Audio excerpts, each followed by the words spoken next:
The man had just gotten back from a business trip. His wife came to pick him up. They were laughing and chatting as they walked to the underground parking garage. But then they saw the car had a flat tire. Just as they turned around, a mugger appeared. Clearly the flat tire was his doing. The wife was ready to just give him money and avoid trouble. But her husband Nick stopped her. Nick used to be a special agent. He wasn't about to let some punk push them around. But the moment he turned his head, another thug smashed him in the back of the head. Then the mugger stabbed Nick's wife without hesitation. After beating Nick to a pulp, they finally left. Nick watched his wife lying in a pool of blood, completely shattered. Not long after, Nick went to the police station to identify the attacker. As soon as the suspect came out, Nick recognized him. He clearly remembered the black tattoo on the guy's face. He was sure this was the man who killed his wife. The police told Nick he could go home for now, which confused him. Then he saw two officers release the thug right in front of him. As he walked out, the guy even gave Nick a smug look. Nick was stunned. Didn't I just ID him? One officer hinted that there were things he couldn't say. Nick knew all too well how corrupt the city had become. Being sad or angry wouldn't help, so he made up his mind to take justice into his own hands. He went to see his old partner. William already had a detailed list of the gang members, but William wasn't sure if he was ready to come out of retirement, so Nick went to a bar alone and sat down. Every now and then he glanced at the man next to him. The man's girlfriend questioned if he'd gotten into trouble again, but the guy just laughed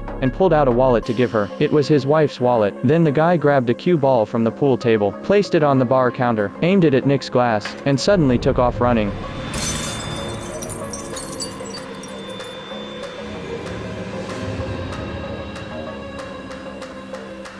Nick chased after him without hesitation.